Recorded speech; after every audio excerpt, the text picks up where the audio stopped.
414, what it do?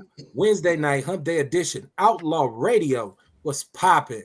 Mr. Carter, what's going on with you, my brother? Hey, how y'all doing out there? How y'all doing? Welcome to Outlaw Radio, where we talk that talk and we definitely walk that walk. Raising vibrations and elevating thought. Y'all better come on in. I'm trying to tell you, I am the black woman lover, the black man's brother, the culture teacher, hood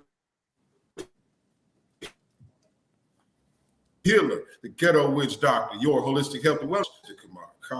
I'm also the one who brings you Nature's Nature, Herbs and Supplements. Nature's Nature, Herbs and Supplements. You can find that on Facebook under Nature's Nature, Herbs and Supplements. Or go to my health page, Healthy Self, Heal Thyself, and ask about Nature's Nature, Herbs and Supplements, and Vitality. Yeah, that vitality, make sure y'all get it in your life. Or you can go to my page, inbox me, and I'll tell you how to order either my detoxes, my vitality, the sea moss pills, sea moss, whatever it is you need. I'll tell you how to order it. So, with that being said, let's get on with the show, y'all. What's going on, everybody? It's your man, 50 Grand, Kevin Barnes, the mayor of Chocolate City, the mouthpiece of the movement, aka the Negro Whisperer. And we got our estrogen in the building tonight, too. Miss Francois, what it do? Hey, y'all. It's the juice connoisseur, not a talker, but a doer.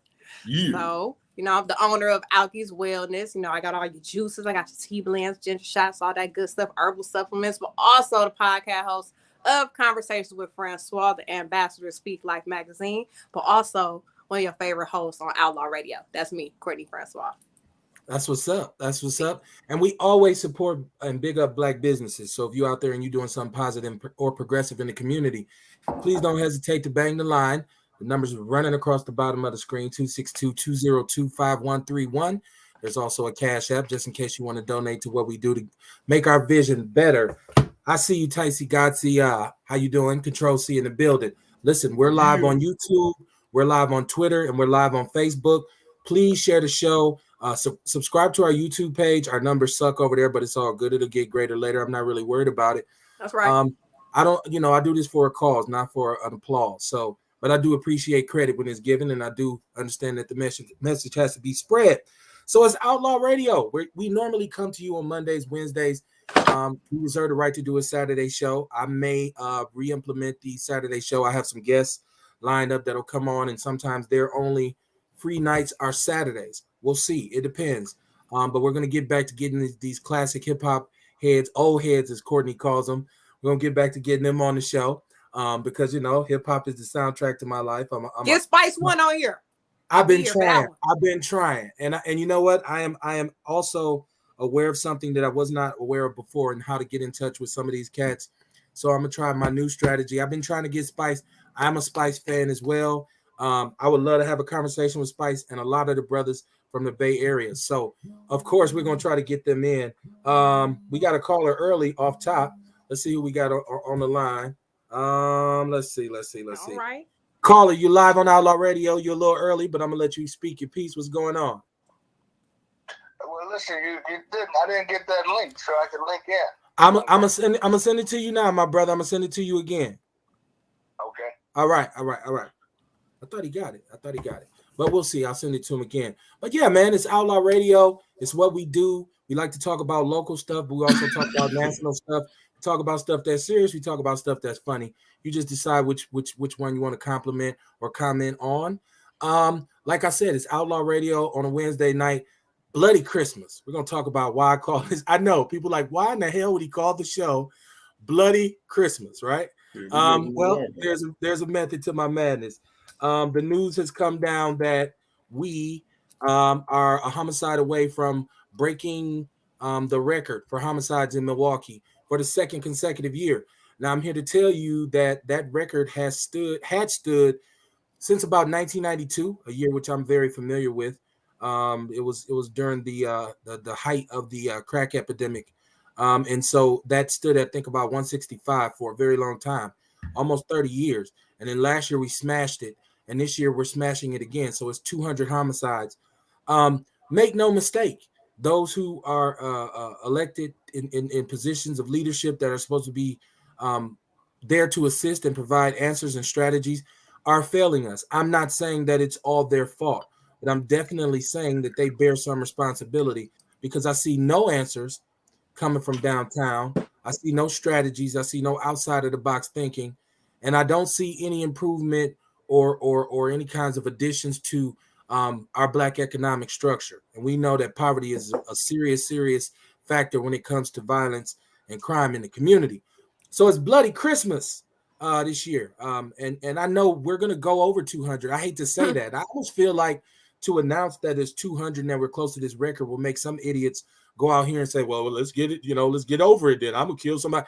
I feel like killing is that haphazard in the city right now, although I know it's not. So how y'all feel about this Bloody Christmas, us approaching this crazy milestone and breaking it? It's wild. I mean, I told you yesterday they found a body in the alley in the trash can while the garbage people was collecting trash. Like, yeah, and I mean, you hear about murders, you see it on the news, but when you go out, when you pulling into your crib and you see the police and a whole bunch of tape and shit is right there, it's like, damn, shit getting closer and closer, ain't it? So yeah, it's a damn shame. It's crazy. And you said a body was found in the garbage cart, right? Yeah. Now, have we heard any? Have we heard of whether it was an adult or a child or a man or a woman or adult? I haven't seen that in the news. It was only on TMJ4. It was on their website, but it didn't say much. That a male was found in the trash cans. No name, no age, no nothing. Just a male. I don't even know if it said black male. Yeah. Wow. Kamar, what you think about this craziness, man? I think it's so crazy that a lot of people are starting to feel like it's normal. Okay. You know what I mean? And that's bad. It's sad, man. Like I said, a lot of people starting to feel like it's normal. You see stuff going on and they be like, oh, somebody got shot. You know what I mean? And you hear that you would be in the car with somebody and you see some yellow tape somewhere. Oh, somebody got shot. You know what I mean? And that be it. You don't even think none of it. You really don't even look over in the direction too hard. You know what I'm saying? Be desensitized. Yeah, that's crazy, man. And it's our fault. It's us doing it. We can't blame that on nobody. So it's one of the things where it's like we taking the L for this. You know what I'm saying? Because it's so bad, dog. We taking the L, man. We killing our own people. Right. And like I say, we try to be solution based on Outlaw Radio, and we can harp all day about what's wrong and what's going on, but I always want to talk about what is the cause, like what's, because the streets. I mean, poverty has been a factor in the city, drugs have been a factor in the city, but the violence hasn't exploded in the fashion in which it has in the past 2 years. Now once again we've talked to Reggie Moore and different community leaders, and they said, well, the quarantine has a lot to do with it and what have you. Okay, I understand that may have some impact on it, but I really like to know what is this like, because I always say, okay, spirituality plays a factor.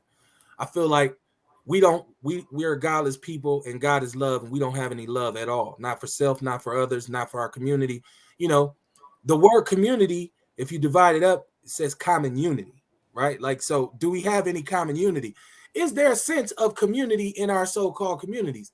I would say that it's not. I would say that, in our neighborhoods, a lot of people don't take stock into the place that they live and where they're raising their children. We treat it, and I know that there's a lot behind that because we don't really own a lot. A lot of times we're living in this kind of transient, just kind of drifting phase where we may live in the same neighborhood for a long time, but we rent here, rent there, rent here, rent there. So when you don't own, people tend to say, well, I don't care, it's not mine. But it's funny that they say that, but at the same time, they claim and fight for and die for a hood, right? Yeah. Like, it's almost like you got to make up your mind. Hood. Right, well, you won't treat the neighborhood like it's yours, but you'll claim the neighborhood as if it's yours. I don't know if that makes sense to y'all. No, it don't make sense, but that's what's happening. Yeah. Okay. It don't make sense, but that's what's happening. It's mental health more than anything, because I know a lot of these dudes in their 20s and shit right now. I was in my 20s when they were teenagers, and a lot of their moms was catching SSI checks for them.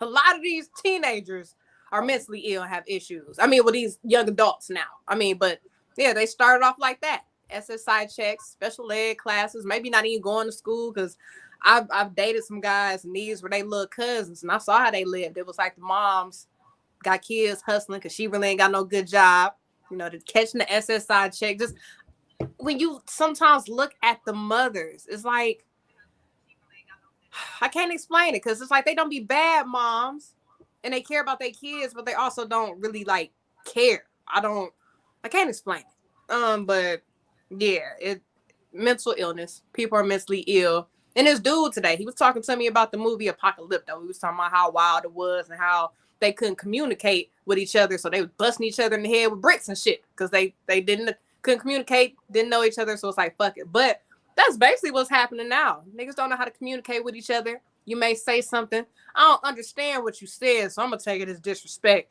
and I'm gonna shoot you. How about that? How about I just take you out? Because I don't really understand what you said. It sounded kind of fucked up, so let's just solve it like that. There be shit like that going on. I wanted to go back to what you said about the parents, okay?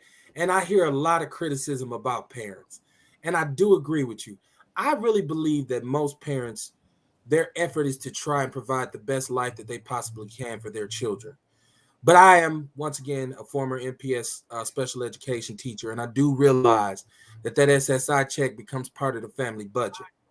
And I have seen families where that, it's like this conflict of interest. I want to help him, but I don't want to help him enough where that check stop coming. And poverty creates these kinds of situations. Desperation breeds desperation. I totally agree with you on that. But I do believe that a lot of people have children. Number one, they have children from relationships that should not produce children. Okay, so you're dealing with somebody who really there's no real, like, we don't have a real relationship. We don't have the basis of what a relationship should be. So they end up having a child, and this child does not receive what they need in terms of parental support. And then we talk about mental health all the time in Milwaukee. We talk about underserved mental health population in this city, and we know that a lot of people. Shout out to Courtney for her series on trauma. Courtney, you got to give your social so people can check out your series on trauma because it's real. I ain't giving out my social security number, these niggas. Oh, okay. Right. I'm in my head. I'm saying, I hope she kidding, right? So yeah, I mean, look, violence is not new, okay? And I was born and raised in Milwaukee, okay? And violence has always been a part of Milwaukee, particularly on the north side in the Black community. I'm an old head, and I can say 30 years ago, when I was a youngster, the people was getting their caps peeled back. Like, it wasn't at the rate that it is now, but there was still egregious crimes. There was still rape. There was still assault. There was still all kinds of, robbery, theft, and drugs have always been a part of the Black community. Always been. So when I look at all of these factors and I say, okay, well, if this has always been an issue, why now is there this explosion of this? Like in Milwaukee, like per capita, we're not a very large city, right? Like, so I think we may be at 580,000, down from about 640,000 when I was growing up. So we're barely crossing 500,000 people. And so we say, well, 12%, 8% of that population. Well, no, I take that back. That's the state. In terms of Milwaukee, okay, so we're 40% of the city. Okay. And a large percentage of all the homicides are committed in our community. Not to say white people don't kill white people, Asians don't kill Asians, Latinos don't kill Latinos. That's all absolutely true. But at this particular point, I'm not really worried about them. I'm more concerned about our community. So I want to talk about what's causing this in our community. And I want to talk about it in a real way. Like, so we can blame drugs. We can blame a quarantine. We can blame poverty. But I think it's something deeper. I think it's something within us. I think it's something that's systemic. Of course, there's a systematic nature to it, but our souls are sick. Listen, I look at media. I look at social media. I'm on the internet a lot. I read a lot, and I like to say I'm a social critic, right? and I see like the trends for the things that we like, the things that are popular, the messages that we kind of take in from music and movies. And people say, well, that don't mean nothing. That's a lie. Popular culture has such a large influence on how we move. Okay. And like people say, well, that's that's fake. But I can take old head brothers from who's older than myself from the 70s, and they'll tell you about the difference in the black community after the movie Superfly came out, after the movie The Mac came out. Myself, once New Jack City came out, Colors, when Colors came out, and once again, it was gangs in the city. I'm not saying that there weren't, but when Colors came out, Crippin' and Bloodin' and all this kind of thing exploded. All of a sudden, it was a nationwide thing. For a long time, we didn't know what a Crip or a Blood was. We knew what Vice Lords were. We knew what Gangster Disciples were. Okay. We knew what Latin Kings, what have you. But we didn't know about Crips and Bloods.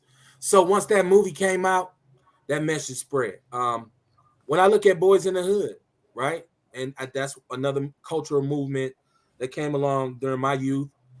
So many of us, myself included, start emulating what we seen on the screen. Khaki suits, crocus sacks, us coming outside with the Pendletons. You don't know what a Pendleton is. Pendleton is it's the plaid heavy shirts. A lot of us started, and to the point where the Jerry curl came back in style because we had stopped wearing curls. Cube came out in Boys in the Hood with that curl. We started calling it a wave nouveau, right? Like so. Mm-hmm. So culture has a very big impact, and I can tell you, a lot of these rappers are bigger role models to our youngsters than any of us men in the community, right? So, of course, that has an impact on it. And I want to bring this brother in because I got some stuff I think he'd be pivotal to this conversation as well. I want him to add his camera. I'll give him time to add his camera. And hopefully we can get him in here because he's very important. So I'm gonna hang up so I can get on the App Store, StreamYard. Okay, that'll work. That's my brother Tierman Spencer, who's the city's first black city attorney, Milwaukee's first black city attorney. Oh, we got him. We got you, brother. We got you. We can see you looking good. Hey, that was an arduous task trying to be like you young folk high tech. Hey, you're one of our elders who's able to do it. You got the intelligence to do it, so we welcome you to Outlaw Radio. Well, look, I greatly appreciate that. Let's do this, young folks. Okay, so look, we got our city's first black attorney, our first black city attorney in the history of this city, of this state. My brother Tierman Spencer with us, and the name of the show is Bloody Christmas, and we're talking about the murder rate in Milwaukee approaching another record. Okay, so we were trying to do a deep dive on the cause of violence. Why has the violence exploded in the fashion that it has in the last 2 years? So, as an elder statesman, I'd like to get your opinion on why it's exploded. Well, I can only merely speculate, but I do have my theories, and I'd say COVID had a great deal to do with it. Once you confine and you're suppressing all of these emotions, they're going to have to come out. But now that's just why we're seeing exponential numbers. But now let's go back to causation. Causation isn't something that started overnight. That's a condition indicative of what we've been suppressed to in our communities. And I don't blame folks for what they do, because you have to be taught better to do better. And if you have 4 or 5 generations before we started lock key children at home till we start morphing into these games where your education is about Grand Theft Auto, your training for driving a car is with Grand Theft Auto. You think you can drive a car with your thumbs. So, and then you get desensitized to life because you score points as you kill people. So you're thinking, hey, we're doing great. And then you extrapolate that into real life when you go out, as they call, get on the grind, get on my hustle. And then you're hearing records like, I'm going to get my gat, make everybody wet. So here we go. It's a subconscious conditioning that takes place and continues. And then, too, it didn't happen in a vacuum. It won't stop in a vacuum. We have to be cognizant of what goes on. And we have to take ownership into trying to teach those who have been suppressed and indoctrinated into this way of thinking, a way of life, to decondition themselves. So I wouldn't expect to see anything different. You'll be preaching to the choir, trying to tell someone, hey, don't do this. I mean, they didn't start this overnight. So, and you're not going to unravel it with a, hey, be more conscious of it, stop it. It's going to take some real trying from all of us. And it's going to take time. Everything that's been perpetrated on us, it's going to take time for us to change. And we know, we start smoking cigarettes, of course, you can quit tomorrow.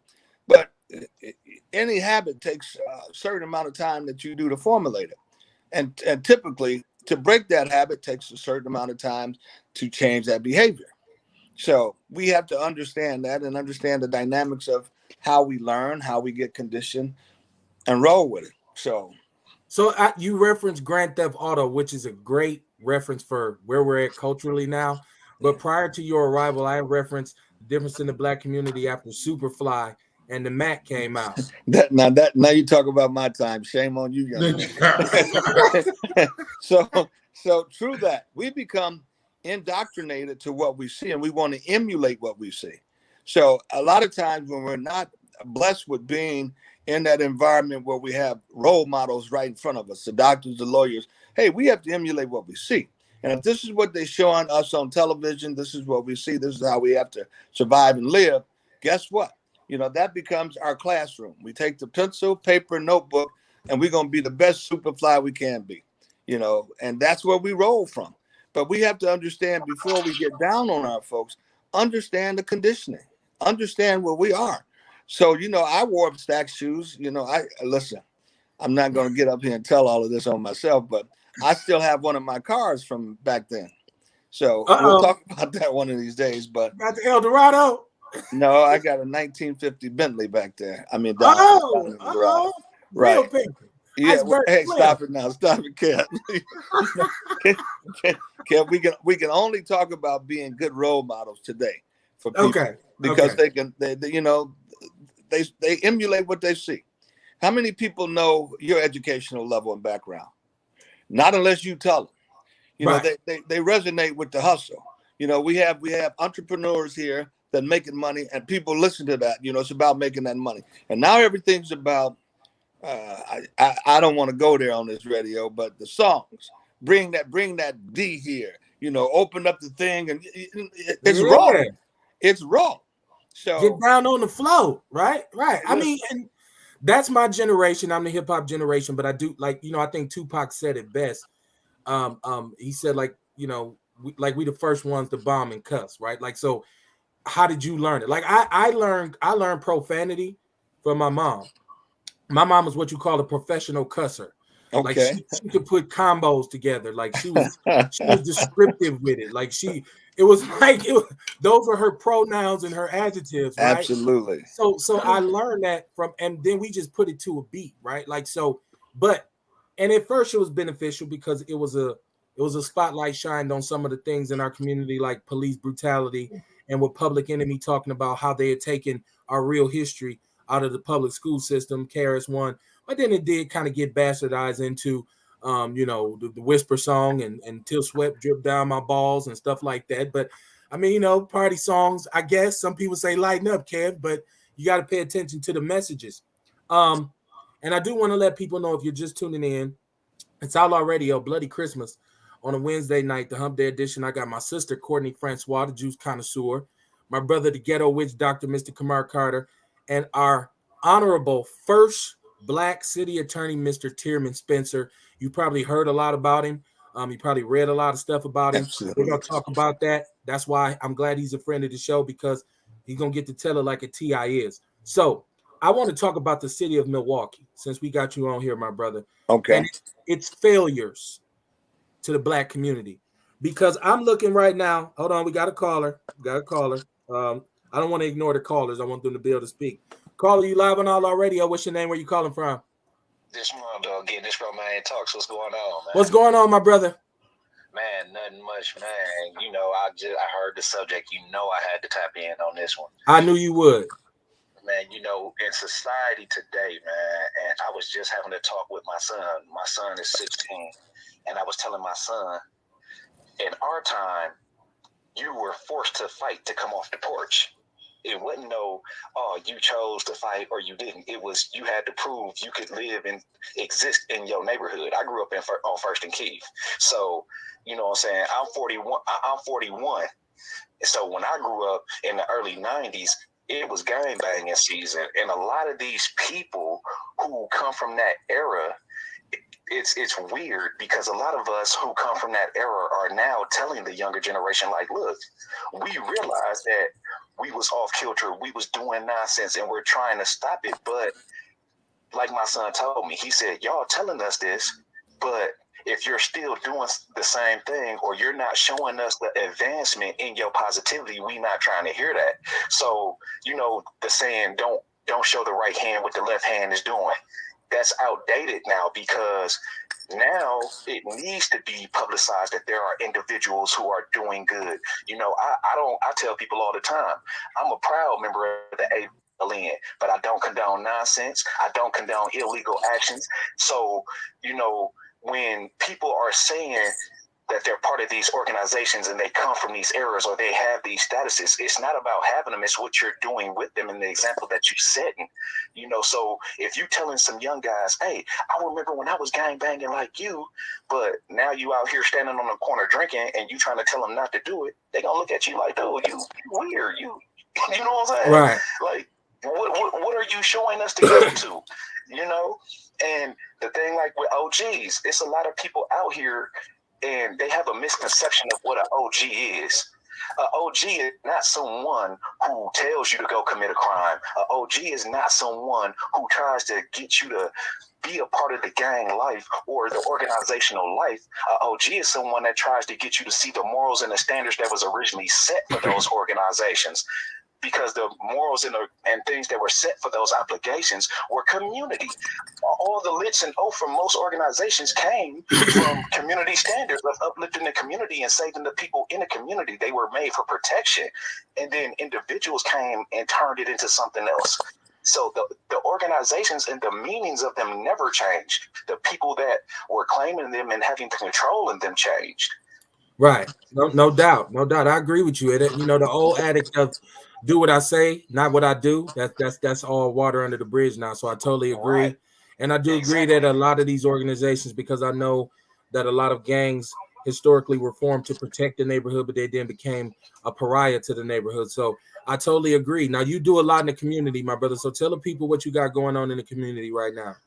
Oh man, right now, on December 24th, Friday, December 24th, I'm doing a meal at my home, like literally where I lay my head. I'm inviting people, you know, I will be giving out my address through my inbox. I ain't gonna put it on Facebook like that, but you know, I'm having the Christmas Eve dinner. I'm working on graffiti removal, so I've been trying to get donations of paint so I can go remove graffiti from houses in different places. That's all through our city. Trash cleanups coming, snow shoveling, you name it. Anything that's going to help the community, I'm doing it, and it's all free. Like, I'm not charging nothing. You know, if people donate, that's cool. But what I'm asking people to do now, instead of donating material, if you got a camera, go live for me. Show that, because we need to promote the positivity. Because, like I tell people all the time, they'll see me out with my hat to the left, and they'll be like, oh, so you a brother? I'd be like, yeah, but I don't condone that nonsense. That's how I answer that question. Yeah, I am, but I don't condone that nonsense. And they, Okay. What you mean by that? Well, this is what I'm on, and this is what we're supposed to be doing. I was just out in West Dallas. I'm passing out flyers, dispelling the myths that the law enforcement and people and media have put on the ADLN, because it's crazy now. Like, you just got people that wake up and say stuff, and it's facts now. Well, yeah, it's the information age. So, and we got to get you on, man. We got to get you on so you can let these people know what's popping, man. You've been on before. You just got to get on the calendar. We get you on here, man. Let you, pop your P's, man. Dot your I's and cross your T's. You know, I appreciate your support, man. I share everything you put up in our group. And now let me interject too. I don't know the brother, but the brother have to get with me too. Hold on. Hold on, Armando. My brother Tierman wants to say something to you. Go ahead, my brother. That's right. You know, I don't know you, Armando, but what you do, it represents what we all should be about in the community. I don't know you, but we got to get together. I have to be able to Most get behind you and promote you too, because you are an example of what we need to be. When I tell my story and we get my story, we all are the same. It's not where we start, it's where we finish. And what you do, I support you 1,000%, my brother. So let us be able to forge that relationship. So please reach out to me. Most definitely. I most definitely will. All right, my brother. Appreciate you calling, man. You're always welcome in Outlaw Radio, on Outlaw Radio, and what I like to call Chocolate City, right? Most definitely. All right, man. All right, now peace and love, man. All is well. Love. All is well. Peace. Hey, Now, so look, I'm listen. gonna say something. I don't want to take up all the show, but listen, I own you guys. You guys are mine. You're my people. What That's you right. do is what I stand for. And when I was your age, I didn't really catch it. Somebody tried to tell me, Congresswoman Maxine Waters tried to tell me when I was in college, you don't need to be trying to graduate talking about going to get a job. You need to start your own business. It didn't resonate, but as I grew over, I understood you get nowhere working for the man. You use that for part of where you have to be. But if you're going to amount to do something, you're going to have to learn to do it for yourself where you're not dependent upon others. And what you guys do, listen, all honors. And the whole key is not just do it, but we have to teach the next generation, everyone we can, this is the way, because we don't really need anybody to hold our hand and push us. All we need them to do is get out our way, quit hindering us. We'll get this done. Right. So, and I tell you, I got nothing but love. And when I say I own you people, you're mine. We from the nub. This is me. So we'll talk about it. And I always say it's not where you start, it's where you end. We all have this story. Right. I'm the city attorney, but when you hear about my beginnings, you'll say, what? Really? Just like the brother just said. We come from a lot of different directions and we end up in different places. So Oh yeah, and I birds of a feather flock together, because there's a lot of people, if you tell them what I do for a living and how things are going, they'll say, shit, not Kevin Barnes. That's right. No, not him. Right. So, and my brother Kamar is the same. Absolutely. And Courtney has talked about, where she started and where she's ended up at. So it's a beautiful thing. And shout out to Armando. I can pass y'all information along. I know this brother works very hard in the community. I remember First and Keith at the beginning of the 90s. I was more Capitol Drive and Atkinson based, but cohesiveness, right? So I know what he's talking about is real, and it was a different time. So right. But I wanted to get back, because I know I don't want, we're getting started, and I want to hit these points, because while we got this brother here who knows what the inside of the system looks like, I want to be able to get his take on the failure of Milwaukee. And I'm not just talking about the financial part of it, right? I'm not just talking about the failure to provide viable jobs. I'm not just talking about Mayor Barrett blowing the opportunity to secure any kind of real financial platforms for us. Amazon has bypassed our city. Several different large corporations have built processing centers and distribution centers. And now I see he was just approved by the U.S. Senate Foreign Relations Commission to go to Luxembourg. He's going to eat fine cheese and drink wine and live in Europe, right? After he's, secured his bag, as they say, on our backs. So, my brother, let's talk about where the city fails us on a fundamental level as people of color. Well, I think you touched on the basics. Before we even start talking about anything, sometimes we hear people talking about what's fair.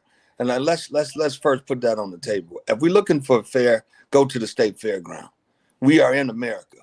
That's the only place you're going to get fairness. So the city have never been set out that it look at us and it make us part of what their plan is. It doesn't happen. If we can't get it done, we're not going to get it done. So when we start talking about where they failed us, you look at it. Let's talk education. Let's talk employment. You can talk from any aspect, and we're going to see failures when it comes to this group of people. But then what we don't see what's perpetrated by some of our own. They get in a little position, they look out for themselves, and they say to blow a little smoke up. They blow smoke. I'm going to try to keep it clean and tell you and try to paint one picture when it's another. So we have to be able to recognize the minutia. We have to be able to call it like it is, and we cannot allow ourselves to be okey doke by it. One thing we have to really do is stop expecting them to do anything for us. That's right. You know, we have to do it. Just like what we're doing, we have to do it. When we understand that, we'll move it. So basically, when you start talking about where it fails us, man, pick out anywhere. Pick out anywhere. When we start talking about any of this, we talk about the dynamics of systemic racism and how they keep stuff locked up in box. And when we try to break the paradigm, we see what it is. We get a brother standing up for the community, standing up for us. What do? I'm going to wait 65 years to become some damn sexual assault, rub somebody's thighs. Really? Really? Come on. Right. You know, but the point of it is, it's about what I'm doing. How do we stop that? He's an outsider, and he's looking at the people that we don't care about. And when you hear these black folks tell you or talk about, oh, it's not about race, man, you know what you're dealing with. You don't even have to entertain or listen to that conversation. You know what you're dealing with. But you have to be able to understand that, take it with a grain of sand, and don't let it bother you, because you need to get on your own mission. So the key should be, how do we spend our time and our energy getting together, trying to help one another? That's what we do. How do we collectively get our voice together to make changes in the city? We don't have to sit back and wait for them to do something. We demand what we want. And how do we demand that? By being together, collected with one voice. Then it happens. Then they listen. So let me ask this question though. Absolutely. Because I'm all about do for self. That's one of my favorite mantras. And I do absolutely positively believe that you know, some of us are waiting on a bus that ain't never coming.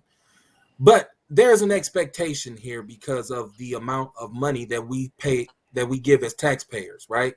Like, so even with the public school system, like I can take my child out of MPS and put them in a different school system, but at the end of the day, my taxes still go to fund MPS, right? So absolutely. I don't think it's wrong for me to have an expectation of MPS to be responsible when educating our children. When I say the Common Council downtown, right? When I look at the Common Council downtown and I say, yeah, I understand, you know, that they can't single-handedly save us, but they make $80,000, $90,000 a year in taxpayer money. So there's an expectation from me to say, you should be doing something. I'm going to do for myself, of course, but I need for the people who we pay that are supposed to be responsible or held accountable, I need for them to pitch in too, to make it a little bit easier for me to do for self. Because right now, it's so hard for us to do for self because we don't have access to the resources that some of our counterparts have. Like our median income in the city of Milwaukee, which I've talked about for years, which is about $29,500. We'll round it up to $30,000. And our white counterparts in the same city are sitting at $60,000, right? Which is double ours. And I feel like if I have a black alderman or a black county supervisor or whatever would have senator, congressman, congresswoman, and they're getting paid out my pocket, I should be able to go to them and say, hey, man, I need for you to come up with some legislation that kind of eases the pain.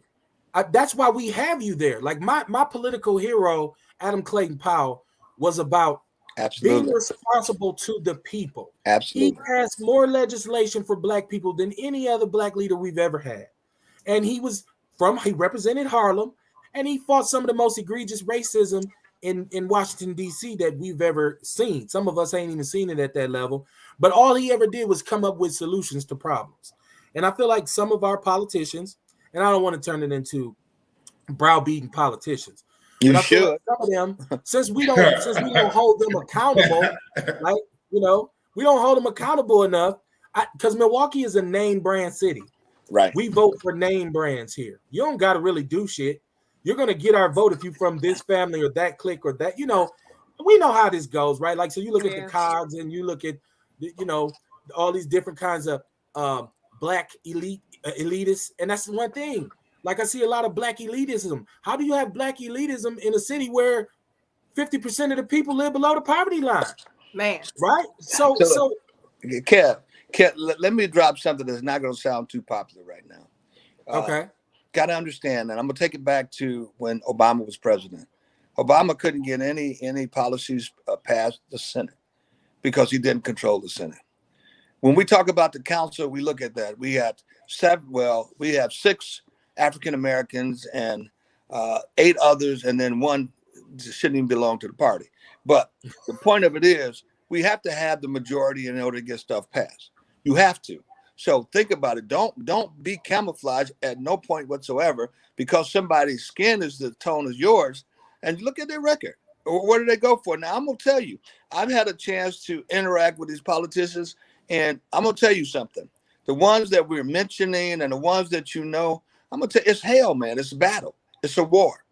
And it may appear that they're not getting things done the way you want to, but I interact with them. I know the struggle. I know the fight. So you understanding the fight, and I'll tell you unequivocally, some of the people that you've named and stuff, they're battling. They're battling in a manner that you can't see the change, but then you should see some of these folks that are not in it. And I'll tell you, you talk about aldermen running for mayor. Listen, you better learn how to hold your vote, because what are you asking for? If you got problems with the current administration, what do you think is going to happen when you vote for the wrong person that's camouflaging to be there for you? So you got a lot of that going. You have to see through the smoke. But now I deal with this. I deal with this struggle, and we just had a battle where they wanted to dismantle the city attorney's office, really, because I don't play ball. Every last one, well, I'm not going to say every last one of them, but the battle and the struggle was on. The black politicians stood up, put the line up and said, we're not having it. Absolutely. Now, I'm saying the black politicians. I'm not talking about the ones that camouflage as us, and you're going to know the difference. I gave you guys clues because I don't want to throw anybody under the bus. We talking about Cavalier. We talking about Chevy. We talking about little dude. Hey! If they're running for mayor, you know who it is. Little black leprechaun. Absolutely understand where your vote shouldn't go, because you don't know what you're going to get. You think you're going to get a setback. You think it wasn't cool in the last 16. Man, you're going to see something that you could ever. 12 years of slavery, bought and paid for. Absolutely cannot have it. And in fact, I didn't want to go here, but if I don't see anybody that I feel is going to be able to stand up and represent us, I'm getting in, and I'm going to get in because of one reason, same thing that I'm doing now, what I've done. It's not about me. It's not about, hey, I want to be this or that. It's about where we need to be. And if we don't do it now, when is it going to ever happen? I don't have 60 years to wait for the change. I don't have 20 to wait. Shit, I want it now. So I'm in a position to have my voice heard, and I'm going to speak it. And you're not going to muffle me when you lie on me, put me in the news. I'm still speaking the same song. I'm going to sing it, and I'm not changing. But I want to tell you, we have politicians down there that's part of the same struggle. So let's understand the intricate details of what they have to go with. Now, sometimes some people do some things, but when it comes down to that battle and that front line, they're on it. So far, I can tell you, there's one person, only one person that's not on it. So you already spoke the name. A couple of things that you just said that resonated, because we always, number one, we are known on Outlaw Radio as the party poopers. We poop on both parties because they're both egregious in the treatment of our people in this country, in this city, and this state. So I don't believe in partisan politics. Absolutely. Because I don't believe it serves the best interests of the people. Now, I have had some in-depth conversations with some politicians at the point when we did have a majority downtown, when we did have a black common council president who was deeply rooted in the community. I'm talking about my brother Ashanti. Right. And he knows we had this conversation, and I told him that I'd just like to see more transparency so that we will know those battles that they're fighting and we can support them. Okay. The problem is a lot of us don't know what's going on. Now, the problem is right now, a lot of us know that Chevy is Mayor Barrett's one of his lackeys. We know that. Ain't no secret in that. We can say that on Outlaw Radio. And if Chevy feels a certain way about it, he can call in. It's like my father used to say, I said it behind your back because I said it to your face. Absolutely. So we know. I gave it to him. I gave him to his face already, man. I remember I told you I was on a podcast with him, and I gave it to him. I didn't like nothing he was talking about. Right. And so, we know that there's some politicians down there that, they mean well and they're probably fighting a good fight. But I think it takes more coons to stop the revolution. Like it ain't just one. It ain't just two. It's a majority. And a lot of them are self-serving. Now, I'm not saying they all are, but I did want to get back to this too. Because since we got you here, I want people to know how absurd it is the accusation that you would work so many years, work so hard to do what you do, and get in office and go cuckoo for Cocoa Puffs over the Alabaster Super Cunt. I believe No. that's what Robert Beck, aka Iceberg Slim, calls them. So Right. you get elected to this important pivotal position, and when you get down there, you can't wait to get your hands on a white woman. And Absolutely. you just losing your mind over these white women walking around here. They're so pretty. Can we tell people how ridiculous that is? And man, listen, it's so absurd. We don't even need to give it the time of day because Okay. people with common sense know better. So that underlay for the overplay is just what they do with this Journal Sentinel trying to cast aspersion, figuring that we're gonna buy that. We don't buy that. We didn't get off the turnip truck yesterday. We know the difference. And when the time comes, I'll speak for my record. It speaks for itself. But now some things that I've been able to accomplish, I'm not going to talk about now because if you say something, somebody go way out of their way to try to change it. But when the right time comes, listen, I stand on my record. I stand on it. And I'm never going to change from standing on it. I went into office for one premise, and I'm in office for one premise, for the people. I'm a city attorney to defend the city. I'm elected by the people. I'm the voice of the voiceless. Those who have been underrepresented, I'm looking at. So don't think that they're going to do all the heavy lifting and you're going to make them pay all the bills. Absolutely not. If they're going to pay bills, other people paying bills. If you're giving them a break, you're going to give our people a break. That's just how it's going to be. As long as I'm going to watch.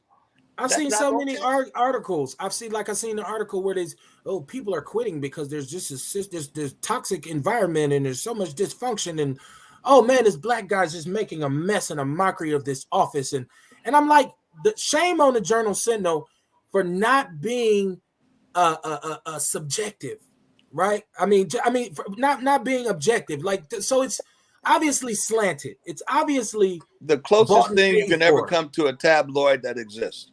Right. First of all, you got to remember the guy that's been writing all the articles was a very good friend of the guy I displaced, my predecessor. Is that Bice? That was Bice.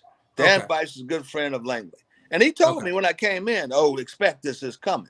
And, I told him in a polite way, bring it, Right. Just like I tell all the rest of them, bring it.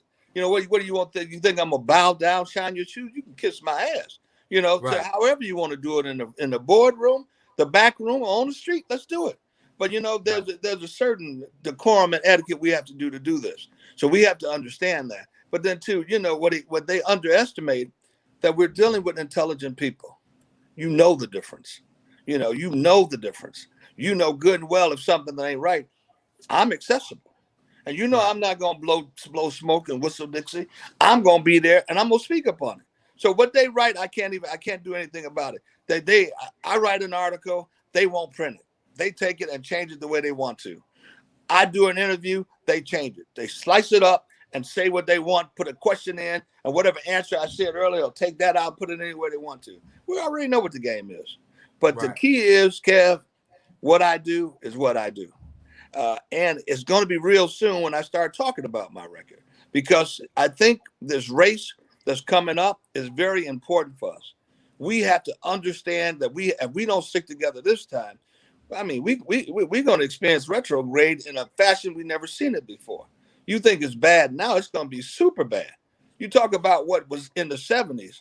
Man, like I said, 12 years of slavery, here it comes. So we have to really understand that. We have to understand how to fight the battle. How to. And the way, again, is by sticking together. And, brother, it's not that difficult. It's going to always be changes. I had a toxic environment, absolutely, before I got there. They bet the com that I wouldn't be there 6 months. How do we get rid of them? How do we fabricate all the kind of stories we can? What can we do?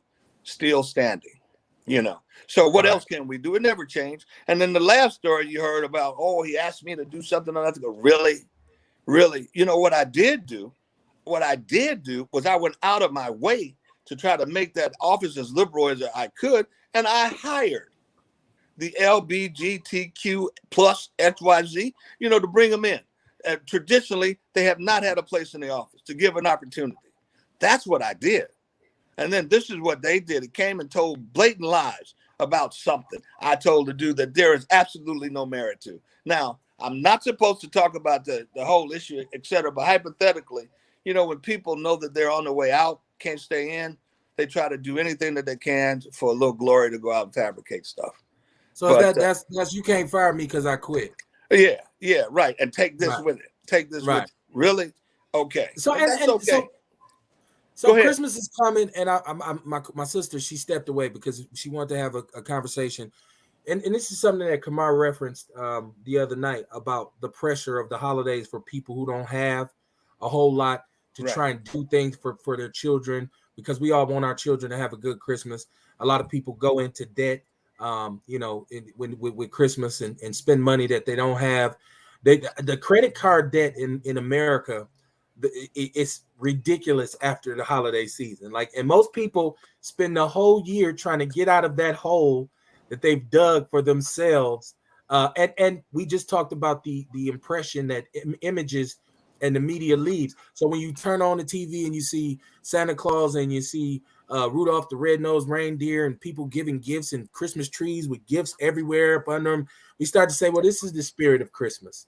This is what Christmas is about, and I got to race with the Joneses, so I need to do this for my children too, without understanding that the real point of Christmas is giving. Absolutely. Right? So I got another caller, one of my close buddies who I haven't talked to in a while. My brother, what's going on with you?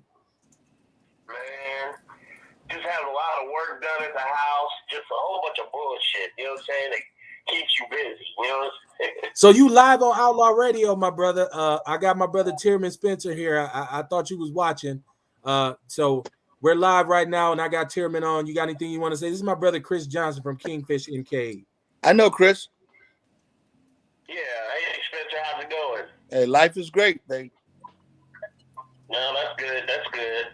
So what are we talking about today? Well, we were talking about the failure of the city. We're talking about the games that are played on our backs, and we talked about the attempt to kind of put a smear on Spencer's name as the first black city attorney, where he just can't control himself around these pretty white women, and he's down there doing all kinds of crazy shit, asking people to do stuff they shouldn't be doing, and shooting dice in the lunchroom, and it's just the whole city hall got graffiti all over. Like, you got that right. Yeah, going crazy, man. What you think about that, Chris? I know you do a lot with Kingfish MKE talking about this. Yeah. No, it's a full-blown attack. In the bottom line, Spencer wasn't the one they wanted, and, they're retaliating. This ain't nothing new, especially for this Barrett administration. They love circling the wagons when things don't go their way. And so they just need to toughen it up and deal with reality. But I feel like that they thought that they could kind of wave this flag, and we as black people must be bad. Well, we ain't gonna vote him no more. You got to get out and give us a good people.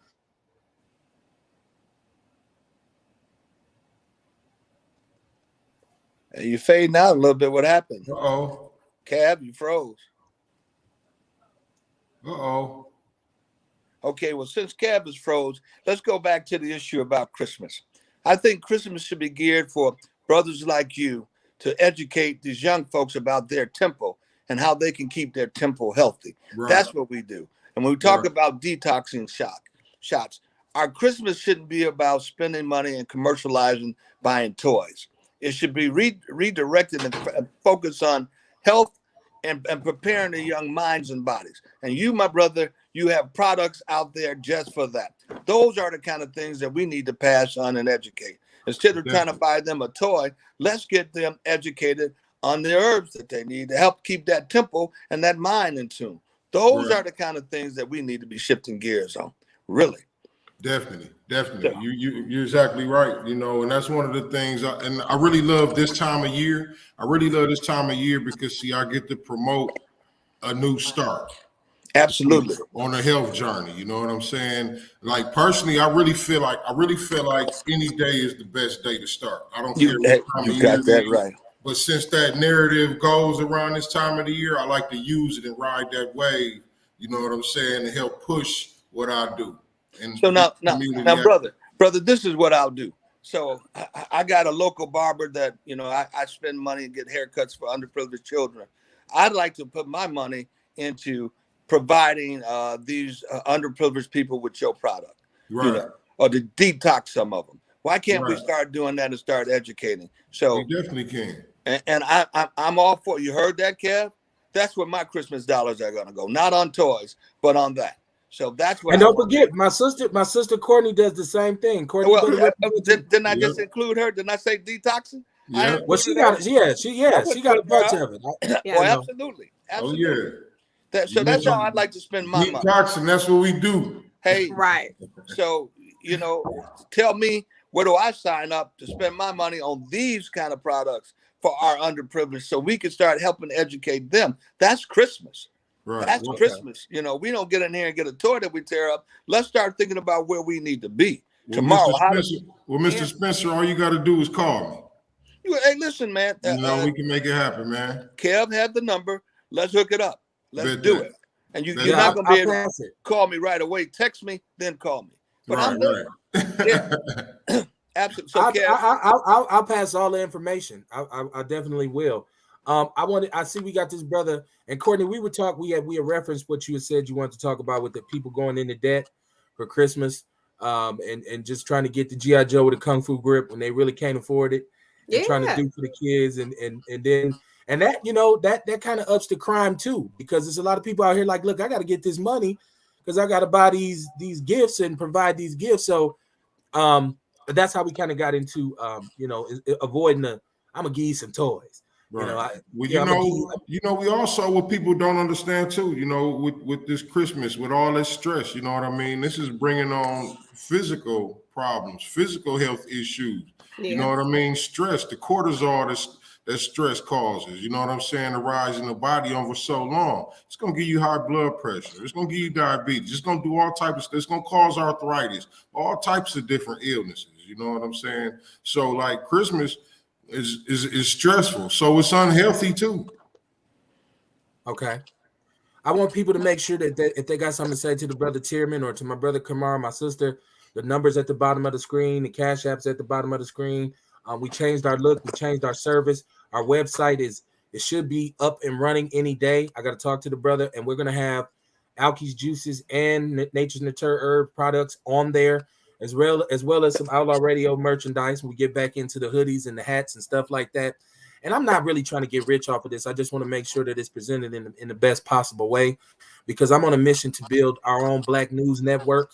Absolutely. I feel like mainstream media in Milwaukee, for lack of a better term, sucks ass.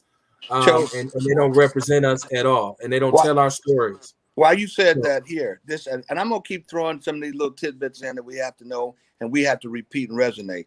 The next thing that's coming down the pipe, we understand we've been having reckless driving in our community for a while, and they've done nothing.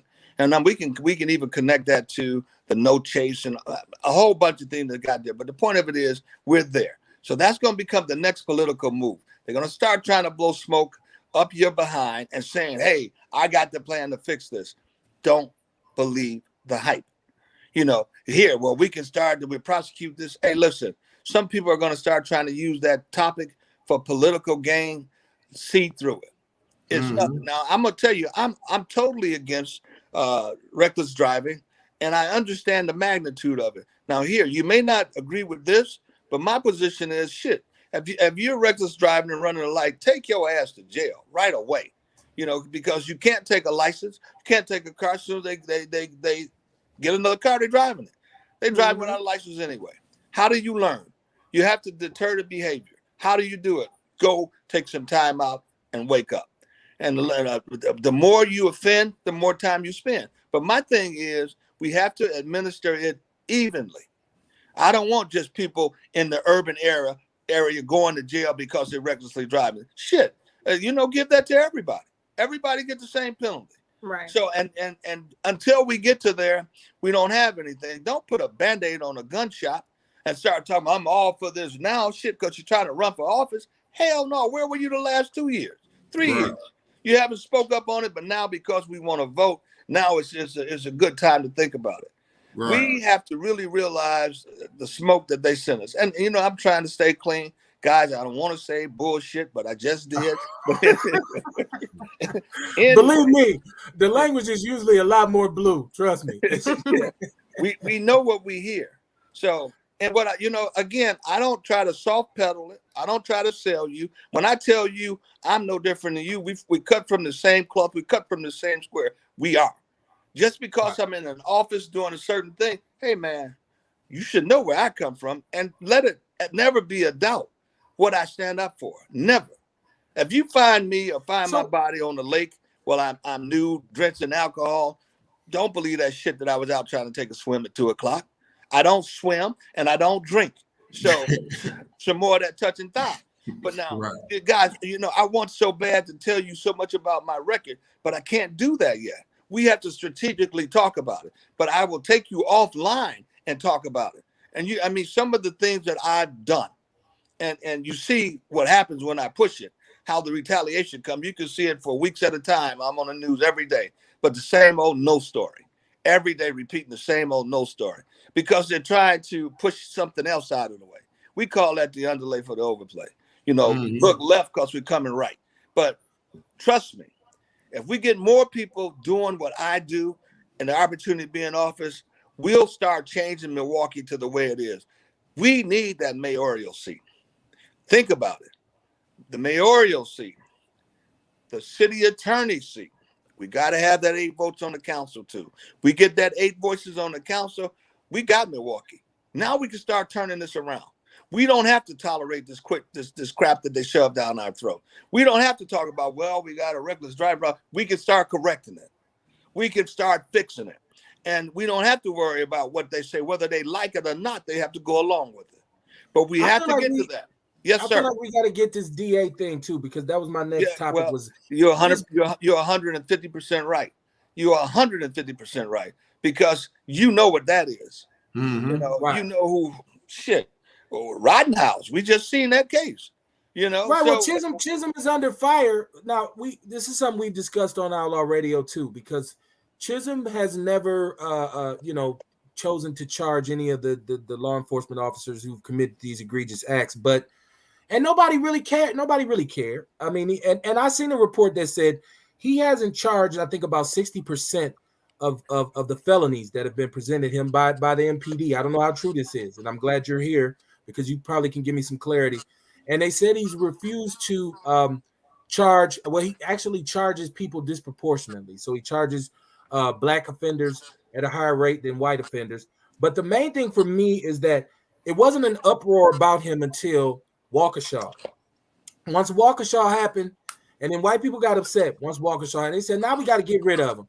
But as long as it was us, as long as it was cops reaching up in black men's asses on the streets looking for crack, as long as it was cops going raping black women on calls and shooting, Joseph Mensah shooting brothers at the mall and shooting them in the park, it wasn't a big deal. But when he ran over them geriatric white women, them Waukesha white people said enough is enough. Kev, hold that thought for 1 second.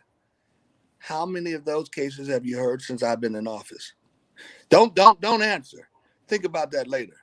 And you remember the first thing that I did when I came into this office, we're no longer going to let you hide behind qualified immunity. So what happened? Now you start hearing about everything else coming at me. But go back and ponder that and you answer that question. And you know what the answer is. You got that? So, but that's part of the whole makeup. And you hitting it right on the head. But just think if we had control of that too, that narrative, what would we start looking like? And the point that you haven't heard about any of this, changes are already taking place. Do they talk about it? Do you want to hear about it? It's part of my record I don't want to talk about now. But you cannot erase the record. You can't change it. Facts are facts. And my record will speak for itself. So when we get to it, but of course, you're going to see it being all clouded because there's no medium to let me tell it. Even your so-called black medium, there's no medium. They wasn't for me coming out of the blocks. Still are not. You hear it. You hear the other radio stations, what they talk about. How shame, the first black city attorney, and this is what he's doing. Really? Come on. I mean, we have enough crabs. Come on. Now, why don't we start helping one another and start working with one another? I'm not going to talk bad about them people or anybody else. I'm not going to help them knock us down. But the facts still remain. We need to be cognizant of the stories and the narratives that's being told. So I went into that and I eased it back trying to take people away from what I just said, Kev. Now, to get back to what you're saying about the DA, but when we get back there and when we get these officers in place, we can imagine we have a starting point. We have a starting point. And then it's up to us what we do. So, Right. yeah. No, I believe we got to get rid of Chisholm. I do, like, I know we, as men, we tend to go hard in what we want, but we got a sister on here. And I know that there's a lot of pertinent issues that Black women are very concerned about, that they want to be vocal about. And I don't mean to put you on the spot, Courtney, but I want you to be able to, if you have anything that sisters want, because we can't move forward as a race with just the Black men saying, well, you get behind us, follow us, you be all right, baby. Absolutely. We want the sisters to be heard as well. So if you feel at any time that it's something you like to say, well, hold on, goddamn it. Because we talk about the trauma that Black women have undergone in our community, right? We had the sister on here who's over domestic violence. And Kamar, forgive me, I can never remember her name. But Samantha. Yes, she was on here. She did a great job at talking about all the measures that she has in place to help sisters who are victims of domestic violence. And because I believe what we go through under this system kind of causes us to sometimes, turn on our women. So you got a lot of women, and we talked about parents. We were talking about parents before you got on. And my sister was talking about the fact that sometimes the parents mean well, but their execution is flawed, right? And there's a lot of Black women out here trying to do it all on their own because the brother's somewhere, maybe he's emotional, maybe he's incarcerated, maybe he's just out here being a player. Maybe he's just like, hey, I'll come over, I'll give you some money on the weekend, go get little dog some shoes. I come take him, get his hair cut, put him on Facebook, like, yeah, it's me and my little man's. And then you don't see him for 2-3 weeks, or, and so I feel like Black women have to fight a little bit harder than they should have to. I feel like Black women get the same kind of black eye that we get because they want to paint us as criminals and thugs and hoodlums, but they want to paint the Black women as angry and bitter and sometimes, sex objects and whatnot. So, she's gonna sleep her way to the top. She gotta have a big booty to be able to do her duty. So I just want to make sure Black women feel included because a lot of sisters listen to the show. So I want them to say, okay, come on, Kev, y'all doing a little bit too much. So Kev, we need to take the ball and roll with it because let me start by saying, I understand, and most of us need to understand, we don't have anything if we don't have our Black women, period. And they are subjected to twice as much of the anguish that we are. First of all, when we talk about us and the men getting incarcerated, they have women, so they have to deal with that. We talk about children, little Black men getting killed. They have mothers. So the woman have to deal with this, not just from one perspective, but multiple perspectives. Who carries the house? Who's the backbone of that man when we get out there and struggle? Really, who do we go to for solitude that becomes our foundation? That woman. And, the problem is a lot of these fellas out here, they mistaken the role of that woman. They want to call them bees. They want to do this instead of elevating them and giving them what they deserve. Now, I'm going to tell you, in my world, my woman is the best no matter what, above all, because I know I don't do this. I don't make this without her. Absolutely. And it's all about me coming back, knowing the strides that I make for our community is centered around the struggles that they had to go endure for centuries. So whatever it is, when we have a time to talk about something, my brother, I raise my hat to you for recognizing. That's what needs to be recognized all the time. And no matter what we do, when we take a step forward, we need to have them on our shoulders, carrying that load, help carrying in that load. Because lady, I'm going to tell you, without you, there is no man, there is no us. We can't do it. And listen, right. I don't mean no disrespect to a person with an alternative lifestyle, but you got to realize too, you had to have a woman to bring you in this world. So right. Let's give the respect where it's due. So, I don't talk about any of that. And in my eyes, in my soul, I know where it is. Even if you can't speak for you, I will most certainly defend and speak for you. I'm not going to sit back and watch anybody misuse you. Well, Kamar is one less of a man. That's Kamar's right. one of them brothers too. Kamar get at you about some black women like he I don't. sure will. I don't play about Absolutely. mine. I don't play about mine. I gotta Absolutely. reel him in sometimes. Yeah, black woman's God. I'm like, well, hold on, bro. Just calm down now. So, we need to get it. We need to recognize, and we need to go out our way to find out what we can do to better their position. And I'm all for it. No doubt. So- No doubt. so- We can only be, our people can only be as good as the women in our community. You know what I mean? Because see, Absolutely. if our women are stressing or having issues or whatever, where you think that trauma fall to? It fall to the kids. You know And what to I me, mean? it's So still we can only do as good as they are.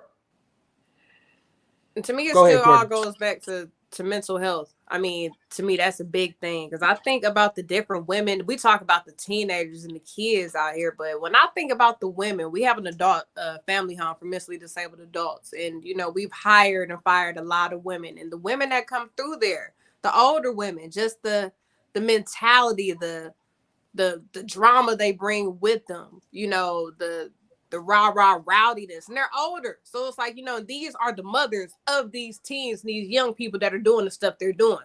So yeah, to me, it's a mental thing. Yeah.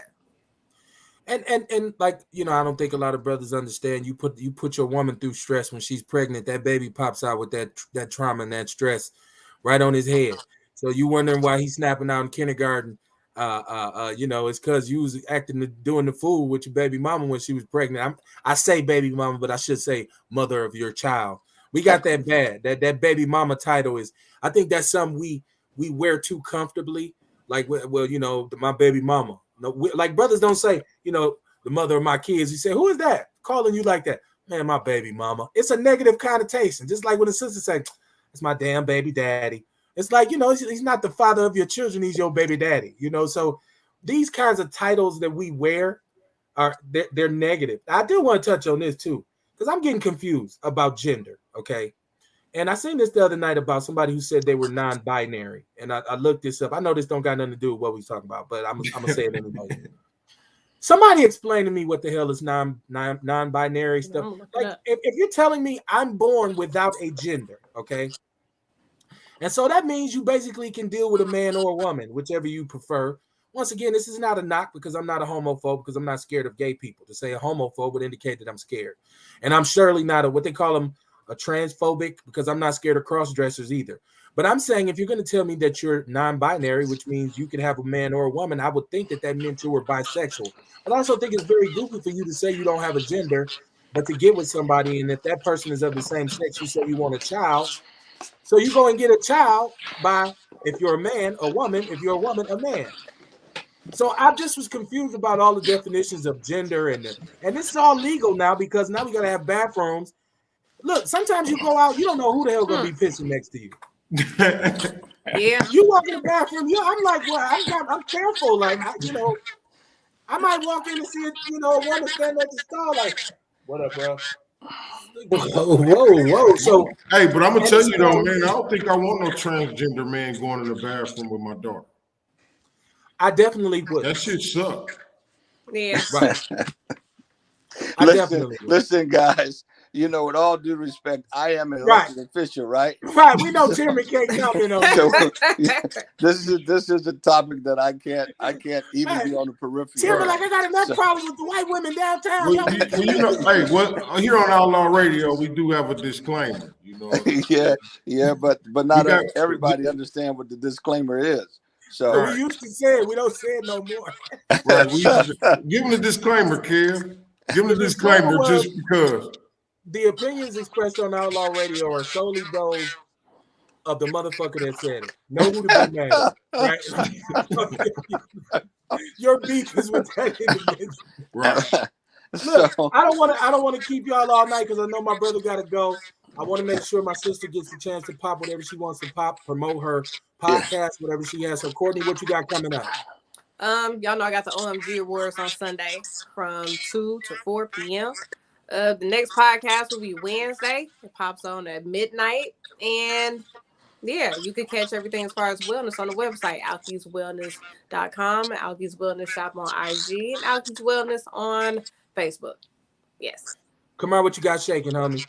All right, Saturday I'll be at the Blackout at the Sherman Phoenix. I'm doing a pop-up event up there, and then Monday on the 27th. Monday on the 27th, I'll be doing another one at the Sherman Phoenix. What I just found out about.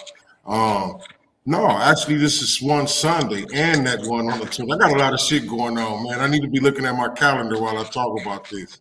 But Sunday I'll be up there for the Holiday Makers Market at the Sherman Phoenix, and Saturday I'll be at the Sherman Phoenix for the Blackout. Okay, and I'm looking. We talk about this vaccine right now. There's some people who are scared that our country is about to go into another quarantine. The NBA and the NFL, 37 cases. There's an outbreak amongst the most fit people in the country, a large percentage of which are supposedly already vaccinated. The commissioners of these leagues are in a scramble and saying, well, we're going to start requiring booster shots. And once again, we just talked about the other night the questioning of the booster. What's in the booster? Well, you got to recharge your vaccine. You got to update your vaccine. You got to upgrade your immune system. I like to say to that, my brother Kamar and my sister represent holistic health. So it's about strengthening your immune system. So the sea moss and the bladderwrack and all of the things that you all push to people, I think people should invest in that. I'm not an anti-vaxxer. If you want to take that vaccine, please, by all means, do. Do what makes you feel safe. But understand that that's not the end all, be all. If you're going to take it, you still need to take steps because the black biology is different from any other biology. This is why we can withstand the sun, because our biological makeup is different from everybody else's. So we do need to invest in more natural health practices, myself included. We need to eat better. We need to get our immune system with the elderberry and all this kind of stuff. Take precaution. Don't just sit and wait for this thing to come and get you. Okay. Try to, if you can't do it like all at once, like my brother said, Tierman said, you can't break bad habits overnight. So maybe just eat one Big Mac a week instead of 6. Okay. Maybe smoke one cigarette a day instead of a whole pack. Start there, right? Just take steps, man. Right. And because you have to try to do something, because the one thing that's proven is if you sit and wait on this system and this society, when we talk about colonialism and white supremacy and white privilege, if you waiting on them to save us or assist us, you're gonna be waiting for a very long time because it ain't no bus coming. And your boy, we always say this, Martin Luther King was his rap name, so we're gonna call him Michael King. He said he led us into a burning house of integration, and he wasn't lying. All right. So if the brother Michael King said it, you know it to be true, aka Martin Luther King. That's his rap name. So my brother Tierman, we want you to know we support you. We want you to know you anytime you got anything to say. If you want to tell any kind of hard truth that a lot of people can't hear or stand and like really take in, you got a home to say it right here. Because the people who listen to us expect the real. People who listen to our show they hate anything watered down, right? Yes. They hate to even hear us not say things. Sometimes they tell me when I say I don't want to say it, they would say, "Can't say the shit, Kev. Say it." So like people, it's called Outlaw Radio for a reason because we live against the grain, man. You know, we don't go with the popular notion. We're not interested in being a part of your group. We always say we work with everybody, but we just don't rock with anybody, or we rock with anybody, but we don't work with everybody. Whichever way you want to take it. So, my brother, if people have concerns. If people want to support you, how can they do that? Because I know that election is coming up. How can we support you? So why don't we start by bringing me back Monday and let me have 10, 12 minutes so we can just drop the truth and talk about those issues that can surround us making those fundamental changes in our community. Right. So we'll start that way, and I'm going to always be available. And then I'll make sure that I put down those numbers, how to be contacted, and where our movement should be and where it should be. So, yeah, you're welcome to come back anytime you want. You got an open invitation. Yeah, but you know, I can't be the outlaw that I really am. So understand that I'm going to have to be like the in-laws. In-law radio, right? So check this out. I heard this recently, and I thought it was so funny. What's the difference between an outlaw and an in-law? I don't know. That's a good one. Outlaws are wanted. Don't nobody want an in-law. So That's a good one. So Right. peace, We my using people. that. Love. I'll see you next week. Stay on top and don't change. Don't My change. brother. Keep Thank it you raw. for coming. Yes, Thank you sir. for coming. Much love, my All sister. right. Much love, my brother. See See See you. you. All right. All right. So it's been another episode of Outlaw Radio, man. Monday night, bloody Christmas. You know, I want the violence to stop. I don't know about y'all. I'm so disturbed by it. I can't stand it. It's The bonnets? The violence, I said. Oh, I thought you said bonnets. My bad. No, I was like, I do too. I be seeing the oversized bonnets they be having on. Oh my gosh. Where did they get them oversized bonnets? My bad, Kev. You said violence. My bad. Everywhere. Talk about the bonnets. Talk about the bonnets. Everywhere. If you bothered by the bonnets, talk. Y'all start wearing them bonnets out like that in the mall, everywhere, like it's a hat, like a flat hat. Stop doing that, they y'all. wear it. I think they wear it because their hair ain't combed and shit. And one thing that's something that's changed about the women nowadays. Like, seem like women nowadays don't like combing their hair, don't like doing none of their own hair. You know, when we was coming up, man, that's what they did. You know what I mean? Every day. It wasn't no bonnets. Did nobody wear bonnets? They got talked about. Women talked about other women with bonnets and shit on. I don't want to see it. I don't know why they don't want to do their hair. I don't know why they don't want to get fly. I get it at the house. I get it at home. But out in public, nah. Come on, man. You going into the world. Like, pull yourself together. You got to be presentable. Come on now. So, like, get you one of them little Bantu scarves then and put the knot in the front. Do something. I promise I would never criticize black women for what they do. I don't like to see black women go out with house shoes on. Whoa, Care. Hold on, Care. So, if we want our people to do better, we should be able to talk about what we like and don't like. Yes. Right. You know what I'm saying? I mean, shit, they do it. Women do it all the time. Talk about what they like and don't like about men. And, you know, really, we should be using that to our advantage. Yeah. So I you know, I'm not, you know, I want sisters to feel free, but I think we all represent each other when we go out. So we got to put our best foot forward in representing the right way. Not that we owe anybody anything, right. But you know, you are a representative of us wherever you go, right? So you trying to make sure you don't get no backlash, Kev? What's happening here? Their response. Tell them stop wearing. I don't care about backlash. I don't care about backlash. I just don't want to be a person. I don't want to talk down on. I don't want to talk down on us, right? Like, so I try to be careful. Bro.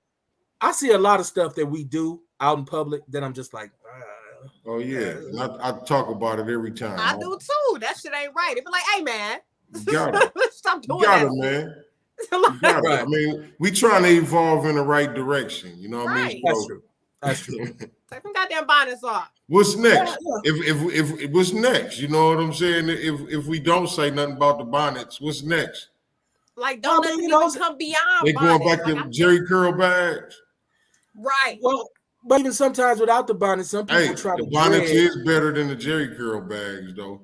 Some people are trying to dread who shouldn't be dreading. Like some people have deadlocks. They don't have dreadlocks. Like, so that's an issue too. Like, now that's just dirty. Your hair is just dirty. That's not dread. Like, so that's what I'm saying. When you get into that, then where does the criticism stop? Like, where does it? You know, it's like people who clean as hell, but their kids is dirty. It's like, yeah, we talk about them too. Right. And Courtney was talking about people who stink. Like, you know, one of the cardinal rules is, you know, wash your ass. Type. Yeah. You know, it's Christmas, right? Like, you can't, you know, can't be smelling bad. Smell like Newports and gym shoes. Like, and you gotta be brushing your teeth. I be looking at people's teeth when they talk. And a lot of brothers who smoke and chief and drink really got to be cognizant because, you know, you should take precautions too when you're going out in public. You know, you've been chiefing, you know, you've been, you know, sipping, drink or whatever, and you just up in the store and all it tell you is, I smell like that killer, don't you? No, you smell like somebody killed something, but it's not necessarily killer. Like, you know, it's just cordial cultural things. Sharon Evans says, "Stop the bonnets." Right? She says, "Stop the bonnets." Stop the bonnets. Courtney hit it right on the head, right? Yeah. Like, That ain't right. Let me make sure. I wanted to talk about before we go. Faison Love is under fire because he once again he criticized a black woman, Nicole Byer. She has a Netflix special. I don't know if you know who Nicole Byer is. I told you I follow black comedy. She's a bigger sister. She's been very, very popular over the last 10, 12 years. She's put in a lot of work with just being on the internet and social media. Did I think she was necessarily funny, like as funny as a Tiffany Haddish? Not necessarily. Did I think she was anywhere even close to a Samore? And I'm talking about black female comics, a Samore, or even a Monique, who I don't happen to think is that funny, but I think she is funny. But I don't think we need to shit on each other in public. So Faison Love was upset because he said, well, I see how to get a special on Netflix. Now I just got to be an unfunny black woman. Like, you don't have to hate on somebody to try to get where you're going, right? And this is also the same brother who said Dave Chappelle was never funny. So we already know that Faison is a hater by and large. But I just like we got to stop with just going hard on each other like that. We get somebody get a little something. I like Cat Williams, but I was a little taken aback by how he talked about Kevin Hart. Like, why you don't got to do that in public, man. If you got a problem with that, brother, step to him. Earl Henning said it's not hard to love each other, black people. It's really not. It's really not. And that just involves telling the truth behind closed doors. Go ahead, Courtney.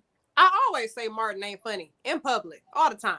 I'll tell everybody he ain't funny. Chappelle, Dave Chappelle. Martin. He said wasn't funny. Oh, you said Martin Lawrence ain't funny. He ain't funny. I said everybody. I said anywhere to anybody. I mean, do I feel like a hater? No, he ain't funny to me. He does not make me laugh.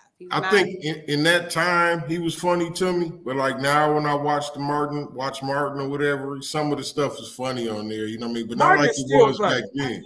Martin is still, that show is still funny. It don't hit the same. When I watch it now, it don't hit the same. I still be cracking up off Martin. Martin's stand up now, not so much. But I said the same thing about Chris Tucker, man.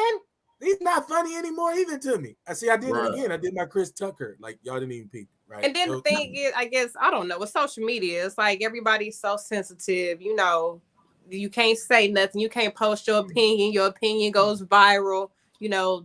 I don't know. Shit is whack. I should be able to say if I don't like it, I don't like it. I don't like Bow Wow. Shouldn't have to go, oh man, Courtney's a hater. She said she doesn't like Bow Wow. I never like Bow Wow me. I liked it when I was a teenager when he first came out. Now, Bow Wow, he like a sucker. No. He kind of he remind me of Soulja Boy. You know what I'm saying? He give me Soulja Boy vibes. Soulja Boy is just, oh my goodness. The Soulja Boy paid, but he's still a sucker. Even with money, you still a sucker. Right. See, I'm over here down to black people. We said it. What he say? It's easy to love each other. I'm sorry, I didn't mean it.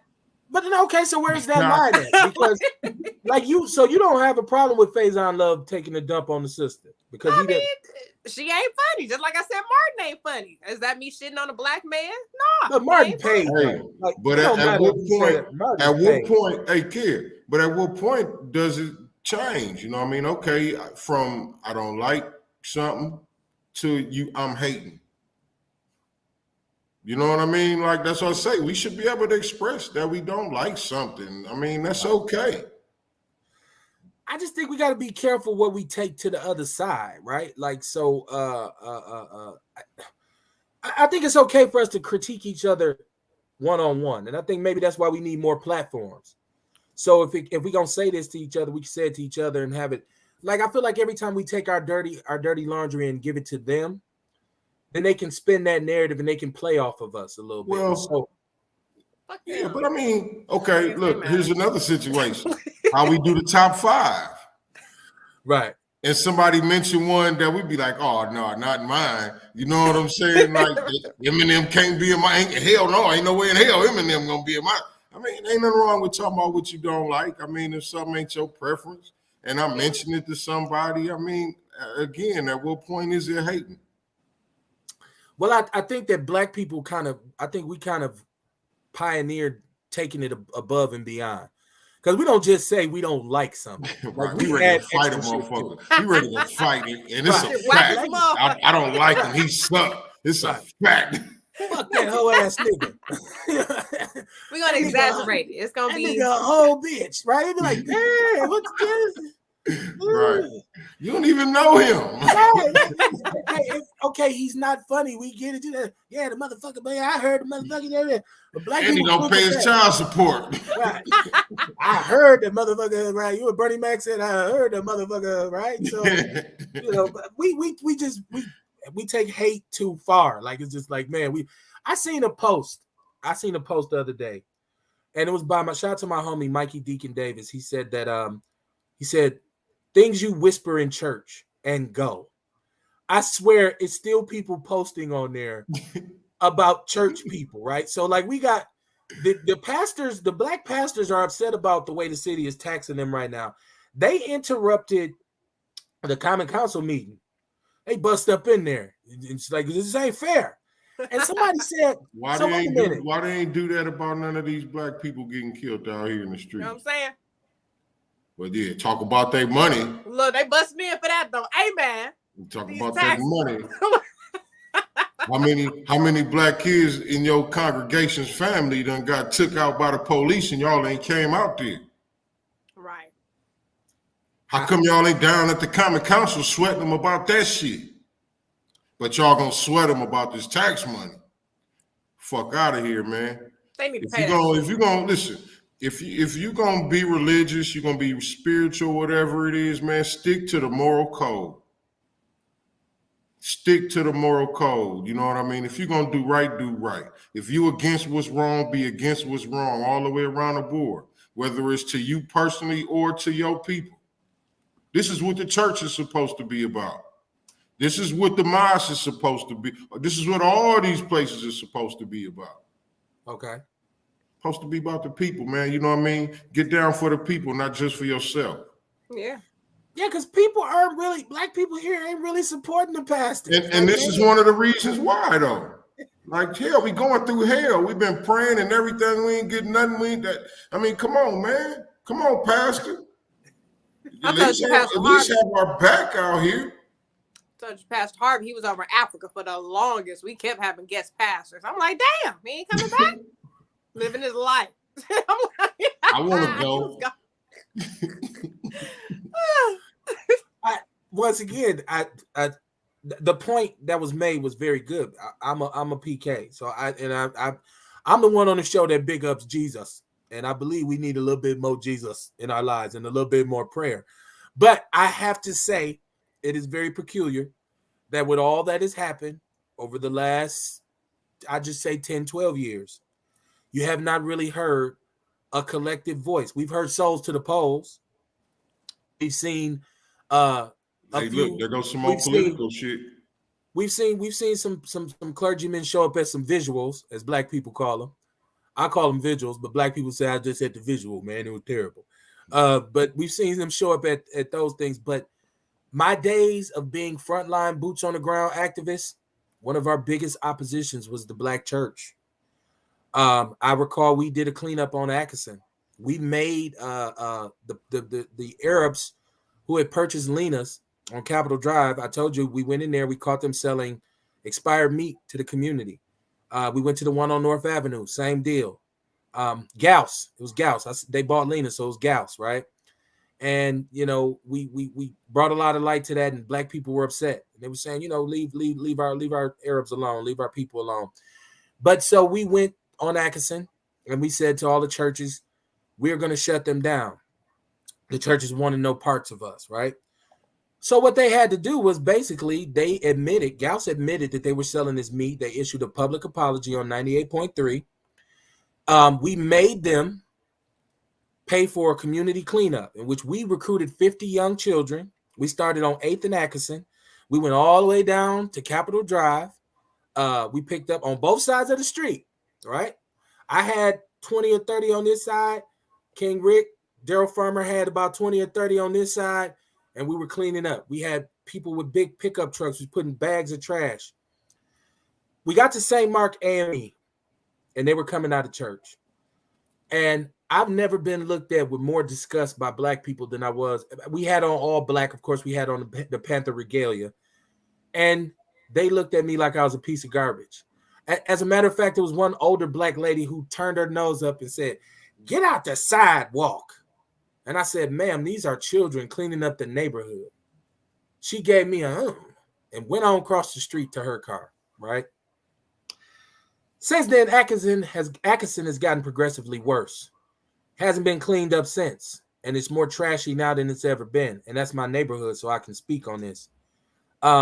So the pastors did not ever support us. You know when they supported us? When the Arab grocer who owns Stark Foods said that we were extorting her. Guess who was the first one to show up? A black pastor with a collar on with a rainbow colored kufi. And he spoke bad on the Panthers and talked about how we was extorting this poor Arab. So it's things like that when y'all come back now and say, hey, they're unjustifiably taxing us. Black people in the community are like, so they unjustifiably taxing all of us. Welcome to the party. Exactly, Right? goddammit. Exactly. So you know, I just think it's something that we have to take a look at in our community. I don't really think it's about anti-religion. I think it's about anti-corruption. And for so long, a lot of these dudes utilize the word and the name of God to line their own pockets. Believe it or not, it's a lot of them out here who are not doing that. It's a lot of pastors who really work hard and try to do their best. But, you know, there's some bad apples, right? But there's bad mailmen. There's bad firefighters. There's bad janitors. Hey, like we said the other night, it's bad black business owners, as much as we don't want to admit it, right? Mm-hmm. We still working on getting our black customer service together. Kamar, you need to put together a seminar. You and Courtney, I'm putting that on y'all. Y'all need to put together a seminar and educate a lot of our up-and-coming entrepreneurs on customer service and how to treat your people if you want them to spend money with you. Mm-hmm. I got stuff to say, Kamar. We should do it.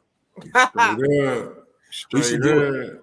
We should do it. And anytime y'all want to have a show about that, or because Kamar brought it up the other night, and we, you know, it's something we can keep consistent with our message. Like, want to have a business, you want people to spend with you, you get more flies with honey than you do with vinegar. So, right. And I know you know that one, Courtney. That one ain't too old. I was just going to say, well, the fruit flies, they be going to the vinegar. So you actually get, well, it's more because they be, okay, but all right. Yeah. The apple cider vinegar, you know, because they be getting ready to get it, then they die when they get in there. So, but okay, right. Same thing. Well, it's been Outlaw Radio, man. Shout out to Tierman Spencer. I didn't find out till the last minute that he'll be on, but I always welcome Tierman. I don't like to see, like we said, we don't support no unsolicited banging on no outlaw. So I hate to see them drag his name through the mud. And he's not lying when he say, I've spoken with him offline before, and it's a deep dive, right? It's a lot of shit going on. And I know he has to be very strategic. He can't lay it all out here like we do, right? So shout out to him for coming on. Shout out to you for supporting us. Subscribe to our YouTube page. Our numbers suck on YouTube. Like, and I see shit on YouTube that's way more horrible than what we do. And they doing thousands of views. I'm like, really? Yeah. But I do know that you can purchase views on YouTube.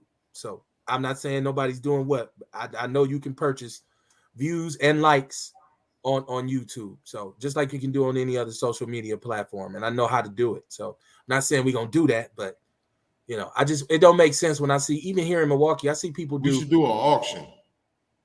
For what? I don't know. We should auction something off and tell people only subscribers get a chance to win. Hey, that's good. I don't really have nothing to offer them. But if y'all want to put together some packages, no, I'm serious. If y'all want to put together some packages of y'all products and offer them to people for supporting what we do or have raffles or giveaways, I'm totally with that. Just to promote what y'all do. I know Courtney like shit. I need my paper. I ain't giving away shit. Say, Kev, you better create something. Just put it on me and Kamar. Y'all can put something together. We're gonna have a whole bunch of stuff in a minute. You know, it's gonna be a lot. We got a lot of stuff lined up. We finna have all type of stuff. Yeah. You know, all kind of packages finna be getting put together.